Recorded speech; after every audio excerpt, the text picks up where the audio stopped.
Hoje eu quero falar sobre o futuro. É lógico que a minha pretensão aqui não é fazer projeções futurísticas, mas eu quero falar um pouquinho sobre essa questão que tantas pessoas carregam no coração, tantas inquietações pelo dia do amanhã, tanta vontade de conhecer aquilo que pode ser o amanhã deles, suceder na vida de cada um deles. E eu quero falar mais precisamente sobre a seguinte condição para falar sobre o futuro. Nada importa quanto ao nosso futuro, se Deus ele está com a gente. Nada importa quanto ao meu futuro, quanto ao teu futuro, se Deus ele está com você, se Deus está comigo, se Deus está conosco. Se existe essa presença de Deus, a gente não tem que se importar com o futuro. Agora, veja bem o que eu estou afirmando aqui hoje. Eu estava pensando, quando o Espírito Santo de Deus me incomodou a falar sobre esse tema, que essa frase, nada importa quanto ao futuro, desde que Deus esteja com a gente, comigo, essa frase ela pode ter várias portas de interpretações. Essa frase ela acaba, de uma maneira até natural, abrindo dentro de cada um, de cada pessoa, de cada ser humano, a possibilidade de escolher uma porta de interpretação. E eu quero falar de 3 portas neste início da minha fala aqui, sendo que a primeira porta que pode existir como interpretação é a porta que essa frase pode parecer um convite. Essa porta ela pode parecer um convite a um viver irresponsável, a um viver sem muita responsabilidade. Porque entrar por essa porta, entrar por esse caminho de compreensão, essa porta nos leva a pensar algumas coisas. Por exemplo, ela pode servir para nós como interpretação. A gente olhando por esse caminho, ela pode servir como um consolo, como uma frase absolutamente consoladora para aquele que, na verdade, ele tem a justificativa para viver de modo irresponsável. Essa frase ela pode carregar esse sentimento dentro de alguém, quando ele pensa, nada me importa quanto ao futuro, desde que Deus esteja comigo. Essa porta de interpretação, ela nos faz lembrar de pessoas que não carregam dentro delas nenhuma simpatia, nenhuma igualdade, nenhuma soma com a questão daqueles que planejam, com aqueles que se organizam, com aqueles que fazem projeções, com aqueles que vivem de uma maneira sempre pensando a vida, projetando a sua existência, desenhando a sua vida. Essa frase aqui, por essa porta de interpretação, ela pode fazer com que você também pense e a gente comece a matutar, a pensar, a imaginar alguém que acaba sendo convidado a viver de uma maneira desleixada, sem nenhuma disciplina, sem nenhum engajamento para aquilo que ele está projetando em sua existência. Porque se Deus está comigo, se Deus está com a gente, se Deus ele está andando comigo e lá no futuro Ele estará comigo, então essa frase, ela acaba, sem que a gente perceba, causando e nos levando a pensar nessa porta de impressão, nessa porta de compreensão, exatamente isso. Essa frase, então, faz com que aquele que optou, e a gente conhece pessoas, você sabe de histórias, de pessoas que sempre viveram de modo irresponsável, e talvez ele olhando para essa frase, ele possa achar que isto é de fato viver, isso é de fato viver e se entregar nas mãos de Deus.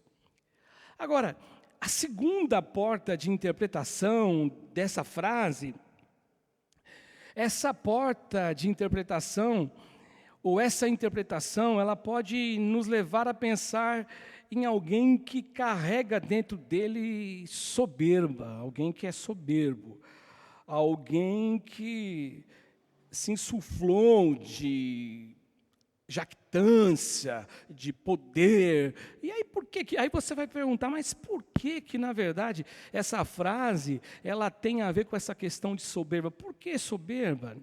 É a pergunta que você vai fazer, a pergunta que você vai realmente estar fazendo aqui. Mas por que essa frase ela nos leva a pensar exatamente isso?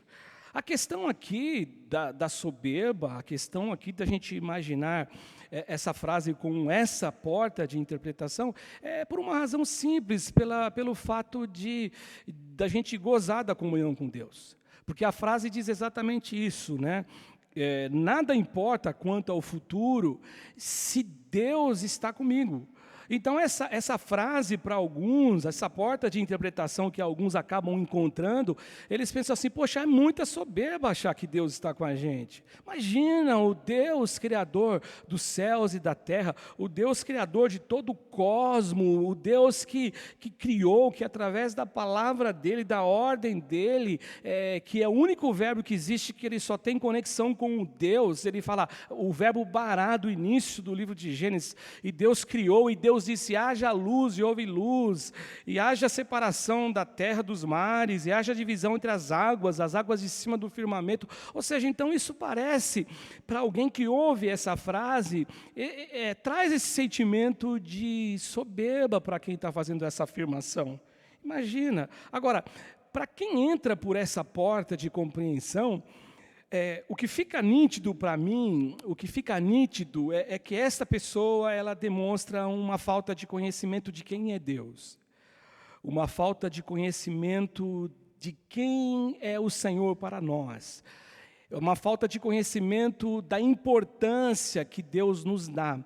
Como eu preguei aqui recentemente sobre o Deus que quer falar, sobre o Deus que se importa, e domingo agora eu falei sobre o Deus que se comove. Essa pessoa não se acha digna, ou na verdade ela não acha ninguém digna de pensar isso e de traçar o futuro dela nessa forma.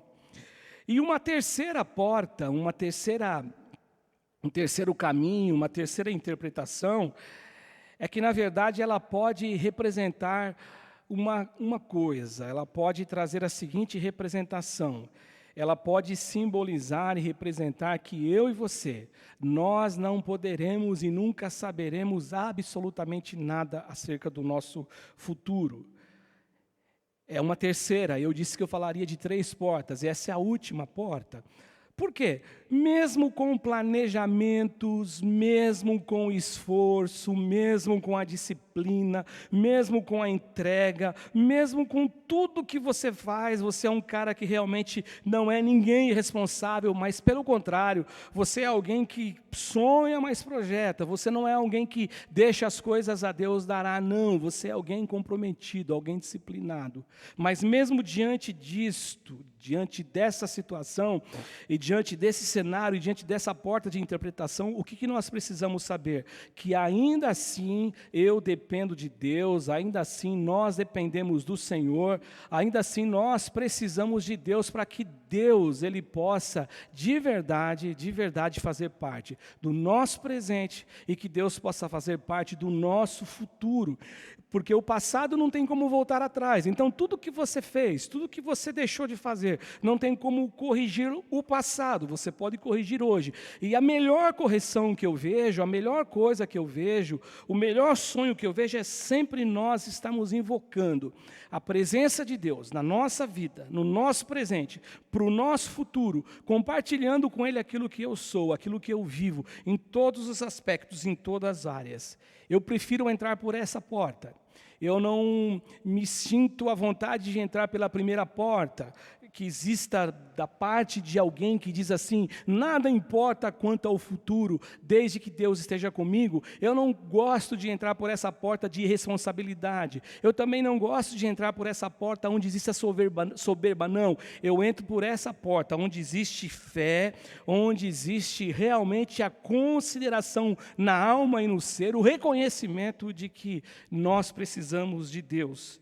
E aí eu lembro então do texto do Jó, quando Jó, depois você conhece a história de Jó, você que é um leitor da Bíblia, você que já ouviu de alguém a história de Jó, depois de tudo que Jó passou, de todo o problema que Jó enfrentou, depois que Jó passou por todas aquelas situações das mais terríveis possíveis, ele enfrentou tudo de uma maneira com dignidade, né?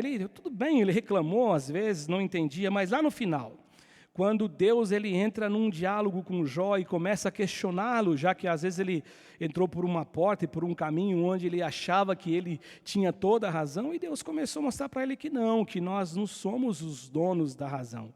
Pelo contrário, nós vivemos sob a dependência de Deus. E lá no versículo 42, aliás, no versículo 1 do capítulo 42, o Jó, então, ele responde ao Senhor. Depois de todas as indagações de Deus para Jó, aí ele responde dizendo o seguinte, e a Bíblia fala assim, então respondeu Jó ao Senhor. E olha o que Jó respondeu para o Senhor. Bem sei que tudo você pode, tudo podes. Olha como o Jó, ele preferiu entrar nessa porta de interpretação, da qual eu escolho entrar também, sobre o fato de não saber nada quanto ao futuro, mas só saber de uma coisa, que Deus está comigo. Ele fala assim, eu sei que tudo tu podes. E aí ele fala que nenhum dos teus planos pode ser frustrado. Isto aqui representa uma única coisa, absolutamente representa a fé. Fé em Deus, fé no Senhor, fé na palavra, fé naquilo que Deus é, naquilo que Ele se revela para a gente. Isso que Jó demonstra. E quando o Espírito me incomodou a falar um pouquinho sobre a questão do futuro, e como eu disse para você, eu não tenho nenhuma pretensão de fazer nenhuma projeção para o futuro, até porque eu sou muito consciente de que nós não sabemos nada do futuro, mas como que eu posso olhar para o meu futuro? O futuro deve apontar algumas coisas, e dentre algumas coisas que eu quero colocar para você aqui também, eu separei alguns textos que o próprio Espírito Santo de Deus foi me trazendo à memória, eu fui trazendo lembrança desses textos, e o futuro deve apontar pelo menos para 3 coisas também. Eu entendo que o futuro, ele deve apontar, em primeiro lugar, o nosso futuro, o teu futuro. Ele deve apontar, ele tem que ter um norte, ele tem que ter uma imagem, ele tem que ter um caminho, ele tem que ter algo para você perseguir. O nosso futuro, ele deve apontar para a nossa dependência de Deus. É a primeira coisa que eu tenho que saber, o nosso futuro tem que apontar para a dependência de Deus. No domingo agora, eu estava falando que eu não aceitava, não entendia, essa é a palavra mais correta, o fato das pessoas, por conta da pandemia, se perderem na relação com Deus e que eles acabam tendo como uma base firme para se relacionar com Deus, uma igreja, um endereço. Porque, na verdade, eu preciso entender uma coisa, aonde eu estiver, Deus está comigo, e se eu tenho essa consciência, ainda que a gente toma um susto como nós tomamos, e ainda que a gente esteja vivendo uma situação de muita dificuldade por conta da pandemia, por conta do isolamento social e por conta do impedimento de nós podermos congregar, a gente sabe que o nosso mundo encurtou, mas eu sei que Deus não encurtou, Deus não mudou, Deus é o mesmo Deus. Só que eu quero dizer uma coisa aqui, domingo eu não citei isso, é lógico que quando eu fiz essa menção no domingo, eu fiz menção atenção sobre não entender esse processo para aquelas pessoas que vivem bem, aquelas pessoas que vivem bem longe de Deus. Eles estão bem, eles simplesmente abortaram Deus da vida deles. Eles abortaram, eles não querem ter Deus, porque o Deus que eles serviam era o Deus da igreja, era o Deus do culto. A leitura da Bíblia era a leitura do culto, a oração era a oração do culto. Quando acabou o culto por conta dessa pandemia e por conta dessa realidade que não é de forma alguma é uma situação que só a nossa igreja vive, não, todas as igrejas, o mundo está vivendo, então ele ficou perdido. E perdido ele ficou, tão perdido que ele achou melhor ficar do jeito que ele está. Agora, é lógico que tem pessoas que estão sofrendo. É lógico que tem pessoas que estão padecendo, é lógico que tem pessoas que estão desorientadas, é lógico que essa solidão tem batido na porta de muita gente, é lógico que tudo isso está acontecendo. Então não é só sobre essas pessoas que o meu pensamento fica sem compreensão. Agora, o que eu entendo? É um pulo, é um gesto, é um se agarrar pela fé em Deus. E aqui, nesse caso, tanto o presente, eu estou falando de futuro, mas em todas as etapas da nossa vida, o que nós temos que pensar, o que nós temos que compreender, o que nós temos que entender, que o apontar, o foco, o olhar, tem que ser exatamente para Deus. A minha dependência tem que ser em Deus. E aí, tem um texto no livro de Jeremias, que o profeta Jeremias, ele fala assim, é o texto que está aparecendo para você aí, ele fala assim, eu sei. Eu acho muito legal essa afirmação dele, eu sei. Ou seja, ele não está dizendo assim, ó, não tenho dúvida no meu coração. Ah, não, mas alguém está dizendo, ó, será que é? Não, eu sei, eu sei. Eu sei. E o que ele vai dizer, o que ele sabe, e ele vai dizer o seguinte, eu sei que não cabe ao homem determinar o seu caminho, e nem aquele que caminha dirigir os seus passos. Em outras palavras, eu gosto da Nova Versão Internacional, que diz assim, não está na mão do homem o seu futuro. Ou seja, eu sei, ó Senhor, que não cabe ao homem determinar o seu caminho. Numa tradução mais próxima da nossa atualidade, vamos dizer assim, o que Deus está dizendo aqui é que não existe capacidade do ser humano, não está nas mãos do ser humano saber o futuro. Não existe essa capacidade. Agora, essa afirmação que o profeta Jeremias ele faz, esta fala do profeta Jeremias, inspirada por Deus, essa fala para aquele homem que acha que tem o poder, para aquele homem que acha que ele tem condições de saber o futuro ou de dirigir a sua vida, isso aqui para esse homem, essa revelação, os remete o homem, ou os homens, no caso, no plural, a um desespero, uma situação desesperadora. Por que eu estou dizendo isso, essa situação desesperadora? Pelo seguinte fato. Porque esse homem ele tem necessidade, ele precisa ter o comando de tudo. Ele precisa sentir que tudo está nas mãos dele. E quando ele para pensar, e ele ouve isso de Deus, ele se depara com esse pensamento, essa verdade de Deus, dizendo que ao homem, o homem ele não tem condições de saber o seu futuro, e nem o seu caminhar, nem o seu presente, nem o seu dia a dia está nas mãos dele. Pelo contrário, está tudo dependendo de Deus. Nós dependemos de Deus para viver. Esse homem, ele toma um susto. A sua natureza humana toma um senhor susto, porque ele quer controlar tudo. Agora, olha que interessante, meus irmãos, por um outro lado, essa mesma informação para o homem que confia no Senhor, para o homem que, como Jeremias escreve no outro texto, lá no capítulo 17, que enganoso é o coração do homem, corrupto, ele engana, ele traz engodo, ele não traz segurança, e ele sabia disso tudo. Para esse homem que confia em Deus, essa revelação, ela serve de alento. Essa revelação, ela serve de alegria. Essa revelação, ela nos traz e traz a esse homem gozo, traz confiança, porque na verdade o amanhã, o futuro, o dia depois, né, o que vai acontecer depois, o dia de amanhã, ele está nas mãos de um Deus que sabe todas as coisas, de um Deus que conhece absolutamente todas as coisas. Eu gosto muito do Davi, quando ele escreve o Salmo 139, no verso 6, quando ele traz essa revelação para a gente, ele traz esse conhecimento de como ele se relacionava com Deus, consigo mesmo, com a vida, e essa expertise de saber o quanto ele dependia de Deus para tudo, para viver, para respirar.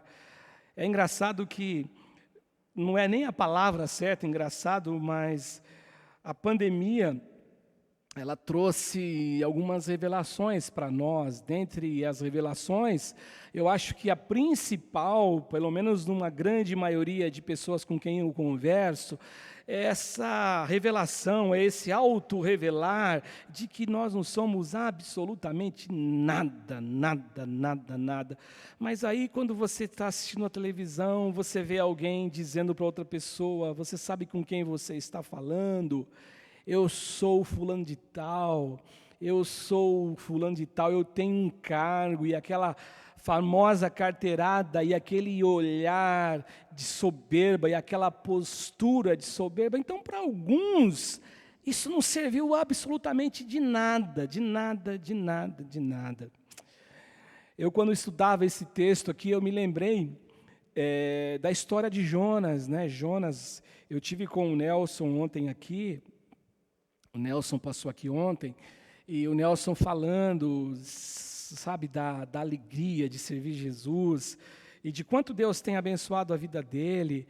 E eu estava dizendo para o Nelson que eu estava lembrando do profeta Jonas, que Jonas, ele carregava no coração um sentimento tão ruim, porque ele foi convocado por Deus para pregar a Nínive, e Nínive tinha uma história de muita crueldade, né? A história de Nínive, os historiadores falam que os ninivitas, quando eles derrotavam um exército inimigo, eles tiravam as peles das pessoas e deixavam eles expostos ao sol para morrerem queimando naquele sol que queimava de forma intensa.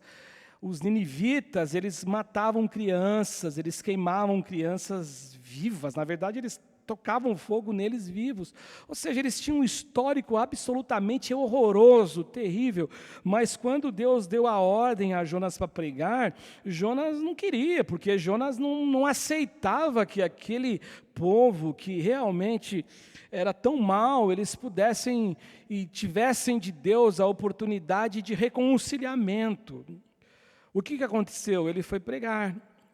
A história você sabe, tentou fugir, mas foi pregar. E se eu não estiver equivocado no número, dizem assim que foram 22 mil ninivitas que se converteram, numa pregação única. Que coisa, né? A gente prega um ano inteiro para converter 50, 60, ele numa pregação converteu 22 mil. E aí ele ficou indignado com isto, por conta da conversão. Agora, dizem os historiadores também que a população de Nínive era uma população enorme para a época, era 1 milhão de pessoas, em torno disso. 22 mil se converteram. Ou seja, então o que eu vejo é que, mesmo num processo de dor, num processo de limitação, num processo de encurtamento, num processo de isolamento, num processo de diminuição da vida, nem todo mundo faz uma reflexão para o lado bom. Nem todo mundo consegue refletir do modo que o salmista vai refletir. E olha o que ele diz então sobre essa dependência, a dependência de Deus. Os teus olhos me viram, a substância ainda informe, e no teu livro foram escritos, eu gosto tanto disso, todos os meus dias, cada um deles escrito e determinado, quando nenhum deles havia ainda. Ou seja, o salmista está dizendo assim, Deus conhece toda a história da vida humana. Ele conhece o bebê que nasce, que é formado no ventre da sua mamãe, que vem para o mundo, que começa ali a ser cuidado pela mamãe, que vai se tornando uma criança, um adolescente, um jovem, um adulto, um velho, e ele morre depois com idade lá para frente, mas ele conheceu tudo. E ele fala, ele conhece antes de existir. Por isso que a minha ideia aqui hoje é defender exatamente isso. O que importa ao meu futuro, nada importa quanto ao futuro se Deus está comigo. O que eu entendo aqui é que o nosso caminhar tem que ser dirigido por Deus, absolutamente por Deus. E aí eu me lembro de Jesus, no Evangelho de Mateus, capítulo 6, verso 34, quando Jesus ele faz uma afirmação, depois ele dizer no verso 33, buscar em primeiro lugar o reino de Deus e a tua justiça, e todas as coisas, estas coisas, e Jesus estava falando destas coisas, ou estas coisas, eram coisas relacionadas ao que eles tinham como preocupação e ansiedade quanto ao comer, subsistência física de se alimentar e o vestir. E aí ele falou, busque em primeiro lugar o reino de Deus e isso aí eu vou acrescentar na vida de vocês. Só que no final do capítulo ele fala assim, no verso 34, portanto não se inquietem, não vos inquieteis com o dia de amanhã. Olha aí Jesus falando do futuro. Não fique preocupado com o futuro, pois o amanhã ele vai trazer seus cuidados. E aí Jesus fala, basta o seu dia, o seu próprio mal. Agora, gente, de coração eu digo isso para você. Saber disto me traz paz. Saber disso me traz esperança.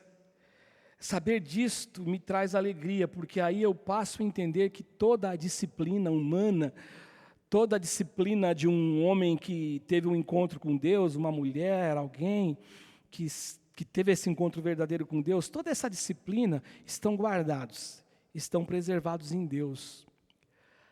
Uma segunda lição que o nosso futuro, o futuro, na verdade, deve apontar, o futuro, ele deve apontar para produções de certezas na alma que é Deus quem cuida dele.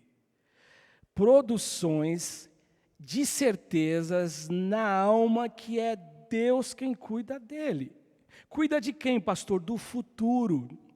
É Deus quem cuida do futuro. E aí Provérbios, o escritor de Provérbios fala assim no capítulo 16, no verso 9. O coração do homem traça o seu caminho. É natural, o comum é traçar o caminho. O não natural, o anormal é o viver irresponsável, é a primeira porta que eu falei de interpretação dessa frase. Agora, o natural é traçar, é sonhar, é projetar, é ser disciplinado, é ter diligência, isso que é o normal. Agora, quem vai determinar tudo não sou eu, não é você, é o Senhor que vai dirigir os passos. O homem prudente, ele caminha por essa estrada, ele faz assim porque a Bíblia ensina. Como que é isso, pastor? Como que a Bíblia ensina? O próprio Jesus falou em Lucas, no capítulo 14, 28, eu me lembro desse texto e eu acho bastante pertinente trazer ele para você. Olha o que Jesus disse, pois qual de vós, está falando de diligência, pretendendo construir uma torre, não se assenta primeiro, ele vai dizer aqui a respeito de planejamento, para calcular a despesa e verificar se tem meios para concluir. Ele está falando aqui então de alguém que olha lá para frente, ele projeta o seu futuro, que tem toda uma planilha, tem um documento, dê o nome que você quiser, pensando lá na frente. Aí ele fala assim, para não suceder que tendo lançado os alicerces, não há podendo acabar, todos que virem aquele projeto, aquela construção, zombarão dele, dizendo, este homem começou a construir, só que ele não pôde acabar, ele não pôde terminar. Portanto, gente, a minha fala aqui não é nem de longe um convite a um salto no escuro. A minha fala aqui não é nem de longe um convite a uma abnegação das minhas obrigações como ser humano, como um pai de família. A minha fala aqui não é nem de longe um convite para que a gente, na verdade, possa alijar-se da disciplina, dos projetos, do cuidado, nem de longe. O convite aqui é um só. A minha proposta aqui hoje é uma única proposta. É que ainda que você faça os planos, e eu oriento você que o faça, ainda que você planeje tudo, eu quero que você tenha no coração a única certeza, que Deus é o responsável por toda a subsistência humana. Outra coisa aqui, só que não deve existir no coração das pessoas também um certo sentimento de que essa projeção, esse cuidado, esse planejar, ele seja uma indicação ou um convite para que a gente possa ter o controle da vida além de Deus, fora de Deus. Tiago, capítulo 4, verso 13 até o verso 15, ele fala assim: atendei agora, vós que dizeis. Olha o que ele está dizendo. Hoje ou amanhã iremos para a cidade tal, e lá passaremos um ano, e vamos negociaremos e teremos lucro. E aí Tiago fala, o irmão de Jesus, vocês não sabem nem o que vai acontecer amanhã. Então Tiago está falando com gente soberba, gente que não é soberba pela segunda porta que eu descrevi no começo, dizendo que tem Deus. Não, é soberbo que vive porque vive alienado de Deus. Ele fala, vocês não sabem o que vai acontecer amanhã, e aí ele dá a definição de quem somos nós. Que é a vossa vida, ele pergunta. Sois apenas como a neblina, que aparece por um instante e logo ela se dissipa. Em vez disso, eu aconselho vocês mudarem o discurso. Vocês deviam dizer, se o Senhor quiser, não só viveremos, como também faremos isto ou aquilo.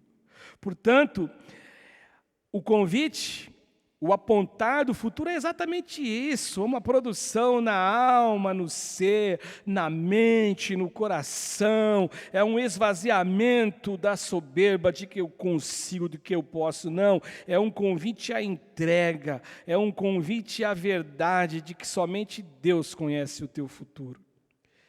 E a última lição é que o futuro ele deve apontar ainda para uma coisa extremamente importante, para a realidade de que Deus não deseja que você saiba alguma coisa a respeito dele, do futuro. Que estranho, pastor, Deus não quer que eu saiba nada. É exatamente isso, você não deve saber nada a respeito do futuro.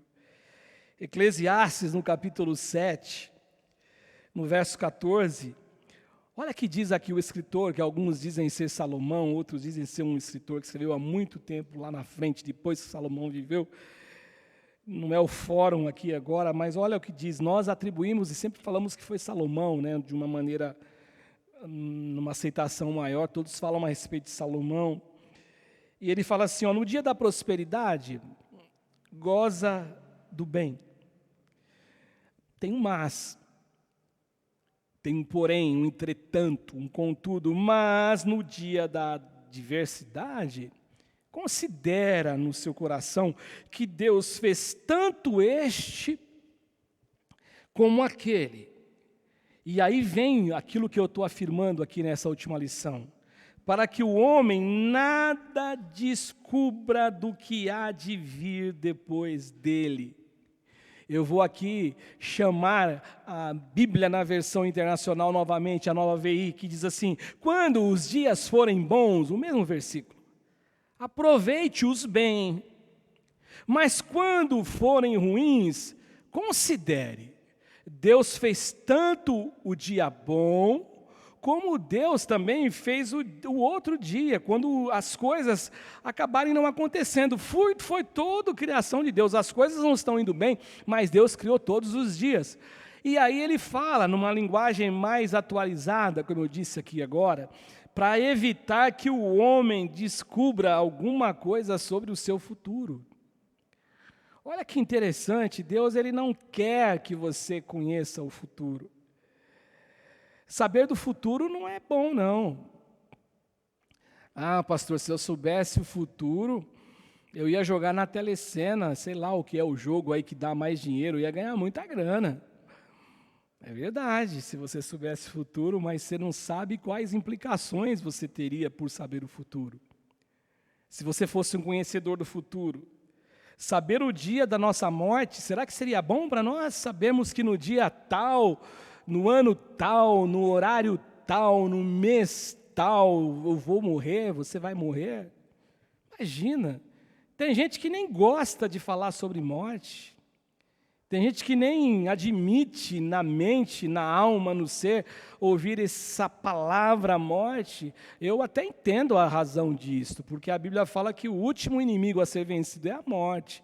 A morte pode causar pavor, principalmente pavor para quem não conhece o Evangelho, quem não conhece Jesus, quem não crê que a vida aqui ela é extremamente e absolutamente passageira, que nós somos visitantes desse planeta e que nós temos da parte de Deus algo muito melhor. Agora, o que eu entendo? O que eu vejo? Que apenas Jesus viveu o presente com os seus pés no futuro, sem sofrer por antecedência.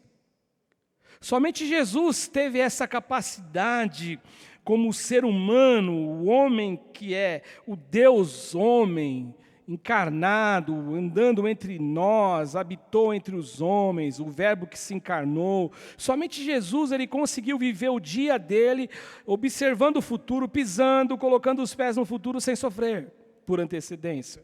Por exemplo, ele viu Pedro negá-lo.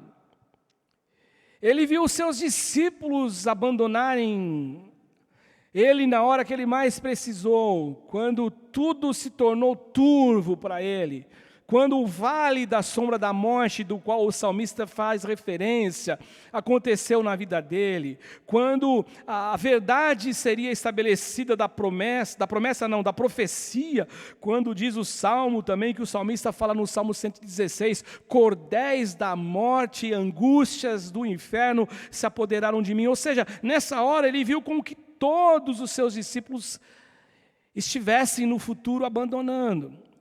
Ele viu Judas traindo, mas ele os tratou com todo amor, com toda a intensidade de carinho, porque mesmo pisando no futuro, isso não impactou ele aqui no presente. Talvez você, talvez eu, ou com certeza você e com certeza eu, se a gente soubesse que alguém nos trairia, e nem a pessoa, eu sempre digo isso, saberia que nos trairia, porque ele não sabe, mas eu sei no futuro, você trataria ele com indiferença, eu trataria ele com indiferença.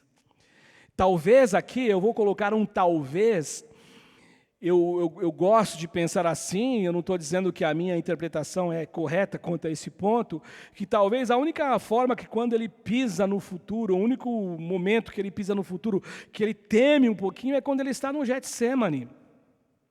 Quando ele está orando, quando ele está chegando no seu momento final, quando ele sabe que ele vai ter que morrer na cruz sozinho, sem Deus, quando ele sabe que ele vai ter todo aquele sofrimento, prego nas mãos, prego nos pés, coroa de espinhos cravada na fronte, e todo aquele processo de angústia, se não fosse só dor física, mas todo o universo, da população do mundo que viveu no passado, que vivia na época dele, que viveria depois, que pecaria, que daria para si a angústia do peso do pecado, tudo ia cair sobre ele na cruz do Calvário, aquela angústia do inferno se apoderou dele, e ele clama ao nome do Senhor, e é lá que ele fala assim, Pai, por que me desamparaste?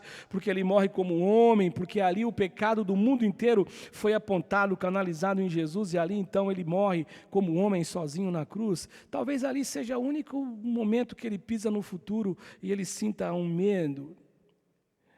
Mas aí eu lembro novamente o que ele disse, não se inquiete com o dia de amanhã.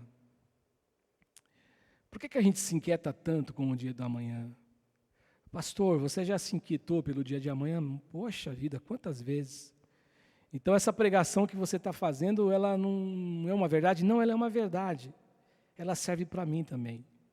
Lembra que eu falei domingo? Eu sou homem como você. Só que a gente vai aprendendo, com o passar do tempo nós vamos aprendendo. E nós só podemos aprender quando nós deixamos Deus nos ensinar. Se eu me fecho para Deus, se eu me tranco para Deus, se eu me tranco para o aprendizado, se eu chego numa convicção de que eu sei tudo, eu não aprendo mais, eu fico para trás. Agora a gente vai aprendendo, ele fala, não se inquiete com o dia de amanhã. Por isso que a minha certeza, meus irmãos, é que nada importa quanto ao futuro, se Deus está comigo. Nada importa quanto ao futuro, se Deus está com a gente. Se Deus ele veio, se Deus ele na verdade ele está comigo, compartilhando um viver comigo, nada disso importa, nada disso importa. O futuro, ele é um mero detalhe, porque o que vale é se Deus está comigo. E para concluir a minha fala aqui, eu tenho mais 2 textos que o Espírito, quando eu pensava em pregar aqui hoje, ele falou no meu coração. É o livro do profeta Jeremias também, o texto do profeta Jeremias, no capítulo 31, no verso 17, quando o profeta diz assim: há esperança para o teu futuro, diz o Senhor, porque teus filhos voltarão para os teus territórios. Há esperança, promessa, futuro. Há esperança. E tanto que ele fala no texto, há esperança para o teu futuro. Agora, quem está determinando, quem está dizendo, quem está afirmando, quem está verbalizando a questão do futuro é Deus. Porque a gente ouve desde criança, mesmo quando eu nem sonhava ser cristão, evangélico, eu ouço desde criança as pessoas fazendo a seguinte afirmação: o futuro a Deus pertence. É uma verdade isto. Só a Deus pertence o futuro, só a Ele pertence essa questão de conhecimento, de uma claridade e transparência do que vai acontecer lá na frente. Só desta forma. E ele fala: a esperança, porque vocês voltarão para os teus territórios. O texto está falando aqui com alguém que estava cativo, no cativeiro, alguém que estava sentindo saudades da sua terra, que era tomado muitas vezes por sentimentos saudosos, de lembrar como era em Sião, os cânticos de Sião. Lembra do Salmo 126? Levei a semente chorando, agora eu volto feliz. A gente ficava com o coração amargurado quando os nossos que tiveram, os nossos que nos aprisionaram, os nossos inimigos, eles pediam para a gente cantar: cante as canções de Sião, para que nós possamos nos alegrar. Nós gostamos de ouvi-los cantar as canções de Sião. E o salmista no Salmo 26 fala assim: olha, isso trazia uma angústia, mas ele fala no final do Salmo 126, levei a semente chorando, agora eu volto, eu trago os meus molhos, eu trago a minha experiência de vida com felicidade, porque Deus tem um futuro. Existem muitos que vivem debaixo de um jugo de escravidão.